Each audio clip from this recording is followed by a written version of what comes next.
Tak semua pahlawan memakai jubah.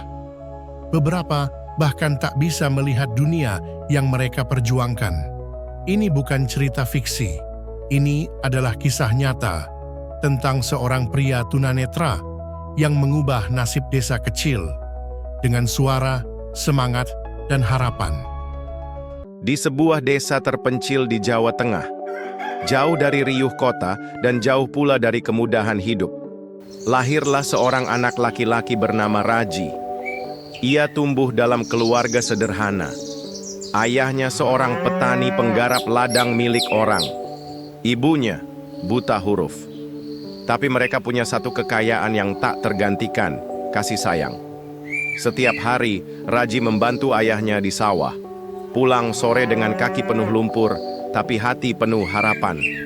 Ia suka belajar, sangat suka. Bahkan dengan satu buku lusuh, ia sudah bisa berimajinasi jauh kemana-mana. Tapi semuanya berubah saat usianya 7 tahun. Demam tinggi yang tak kunjung reda. Klinik jauh dan obat terlalu mahal. Hingga akhirnya, pagi itu, Raji bangun dan segalanya gelap. Ia tidak bisa melihat. Dunia yang biasa ia kenal menghilang. Didiagnosis terkena infeksi saraf mata dan kehilangan penglihatannya secara permanen. Sejak saat itu, hidupnya berubah. Tak hanya kehilangan cahaya, tapi juga kehilangan tempatnya di sekolah. Kepala sekolah berkata, anak seperti dia tidak bisa ikut belajar, dan begitu saja ia dikeluarkan. Tapi ibunya tidak tinggal diam. Dengan tangan kasar dan penuh luka karena pekerjaan rumah, ia mulai membacakan huruf demi huruf, bukan dari buku, tapi dari karung bekas, dari pasir di tanah, dari lidi kering yang dirangkai. Ia menciptakan metodenya sendiri, menggambar huruf di telapak tangan Raji satu persatu. Setiap malam, meski lampu minyak hampir habis, mereka tetap belajar. Karena meski mata Raji telah padam, cahaya cinta ibunya tetap menyala. Gelap tak pernah menghentikan langkah Raji. Justru dari kegelapan, ia mulai menemukan caranya sendiri untuk melihat dunia. Tak ada guru, tak ada alat bantu. Tapi di usianya yang masih belasan tahun, Raji mulai belajar alfabet Braille secara otodidak.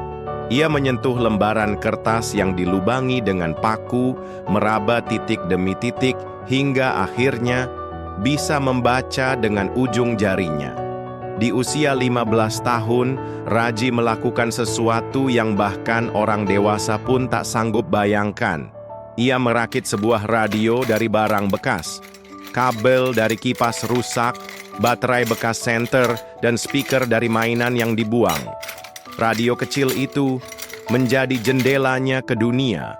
Setiap malam, ia duduk mendekapnya, mendengarkan siaran pendidikan, berita, dongeng, bahkan pelajaran bahasa Indonesia. Dari sana, ia menyerap ilmu, kata demi kata, kalimat demi kalimat.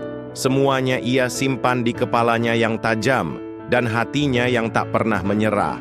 Tapi Raji tahu, belajar untuk dirinya saja belum cukup.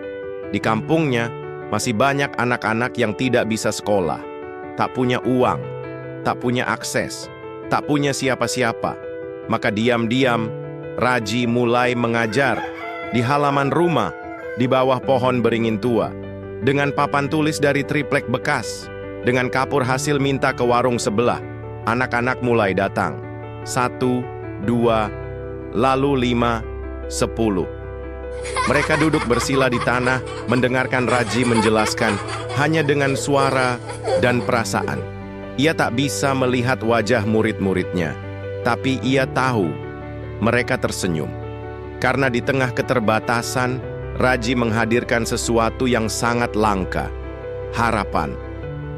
Di balik semangat dan ketulusan Raji, ternyata tidak semua orang melihat cahaya yang sama. Di mata sebagian warga desa, Raji bukanlah seorang pahlawan. Ia dianggap beban, bahkan gangguan.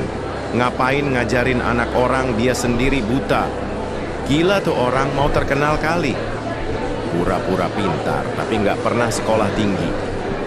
Desas-desus itu menyebar seperti asap dari kayu basah, pelan tapi menusuk. Saat jumlah anak yang belajar semakin banyak, Raji mencoba mengajukan bantuan ke pemerintah desa.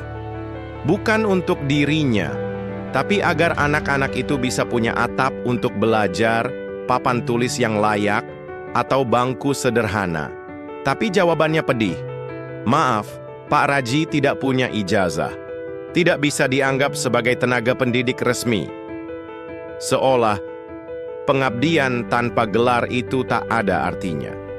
Bahkan, suatu malam, rumah Raji dilempari batu. Sebagian warga menganggap aktivitas belajarnya mengganggu. Ada yang khawatir Raji akan menyesatkan anak-anak. Namun di tengah ancaman, di tengah cacian, Raji tetap tenang. Ia menutup jendela, tapi tidak menutup hatinya. Setiap pagi ia tetap menyiapkan pelajaran, menyusun kata demi kata dalam pikirannya yang jernih, menunggu dan menyambut anak-anak itu dengan senyum tulus. Karena bagi Raji, mengajar bukan tentang pengakuan, tapi tentang harapan. Aku tidak butuh gelar untuk percaya bahwa mereka bisa berhasil. Aku hanya butuh mereka tetap datang dan tetap bermimpi. Di balik semangat dan ketulusan Raji, ternyata tidak semua orang melihat cahaya yang sama. Di mata sebagian warga desa, Raji bukanlah seorang pahlawan. Ia dianggap beban, bahkan gangguan. Kadang, cahaya muncul dari tempat yang paling tak terduga. Bukan dari lampu panggung, tapi dari tulisan sederhana. Di layar kecil milik seorang anak. Seorang murid Raji menulis di media sosial tentang gurunya yang buta, yang mengajar tanpa bayaran, tanpa bangku, tanpa papan tulis. Tentang seorang pria tua yang tak bisa melihat dunia, tapi membantu anak-anak melihat masa depan. Tulisannya viral, disukai ribuan orang, dibagikan puluhan ribu kali. Lalu datanglah perubahan. Donasi berdatangan dari berbagai penjuru. Buku, seragam, makanan, uang. Seorang mahasiswa hukum dari kota datang langsung ke desa, menjadi relawan, tinggal bersama Raji, dan membantu mengurus segala keperluan. Bersama warga yang mulai membuka hati, mereka membangun sebuah pondok kecil dari bambu dan seng. Tidak mewah, tidak besar, tapi penuh makna. Tempat itu diberi nama Sekolah Cahaya. Karena meski sederhana, sekolah itu membawa terang, bukan hanya bagi anak-anak, tapi bagi seluruh desa. Satu persatu, anak-anak mulai berdatangan. Ada yang jalan kaki 2 kilometer, ada yang menyeberangi sungai kecil, bahkan ada yang berjalan 5 kilometer, tanpa alas kaki, hanya demi bisa belajar. Dan Raji, ia tetap berdiri di depan, dengan tongkat kayu dan suara yang tetap lembut, mengajar dengan sabar, menginspirasi tanpa syarat. Hari itu, bukan hanya sekolah yang dibangun, tapi juga kepercayaan bahwa ketulusan masih bisa mengubah dunia. Dan dari sudut kecil yang dulu terlupakan, harapan kini tumbuh, menjulang ke langit. Waktu berlalu, dari sebuah pondok bambu sederhana, Sekolah Cahaya tumbuh dan menerangi lebih dari yang pernah dibayangkan. Dalam 10 tahun, ratusan anak telah belajar di sana, tanpa dipungut biaya, tanpa diminta imbalan. Dari mereka yang dulu tak bisa membaca, kini ada yang menjadi guru, ada yang menjadi bidan, merawat ibu-ibu melahirkan di desa sebelah. Bahkan, seorang dari mereka kini menjabat sebagai kepala desa, mengabdi di tanah tempat mereka dulu belajar duduk di atas tikar lusuh. Semua itu tak lepas dari tangan seorang pria tua yang tak pernah melihat mereka secara fisik, tapi sepenuhnya percaya pada potensi mereka. Nama Pak Raji akhirnya sampai ke telinga pemerintah pusat. Undangan datang, ia dipanggil ke ibu kota. Di sebuah acara nasional, dengan ratusan orang menyaksikan, Pak Raji berdiri dengan tongkat kayunya yang setia, menerima penghargaan sebagai pendidik inspiratif Indonesia. Di atas panggung itu, lampu menyala terang, tapi Raji hanya tersenyum. Ia tak bisa melihat panggung besar itu. Tapi ia bisa merasakan bahwa suaranya akhirnya didengar. Setelah acara, ia ditawari tinggal di kota, di tempat yang lebih nyaman dengan fasilitas lengkap. Tapi Raji menolak halus. Aku bukan cahaya untuk kota, aku tetap ingin menjadi lentera kecil untuk desa ini. Ia kembali ke desanya, ke pohon beringin tua, ke bangku reyot dan suara anak-anak yang riang. Karena bagi Raji, kebahagiaan bukan soal tempat, tapi soal siapa yang bisa kita bantu, meski hanya dengan cahaya kecil dari hati yang besar.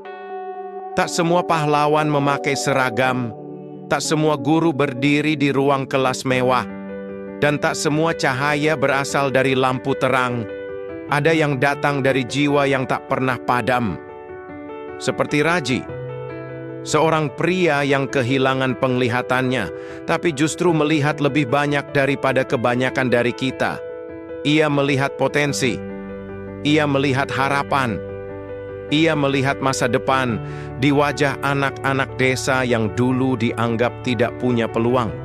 Dari ketiadaan, ia menciptakan harapan.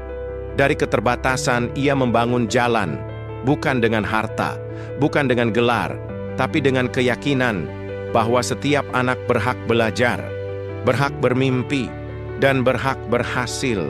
Kalau saya bisa, berarti mereka juga bisa, asal ada yang percaya.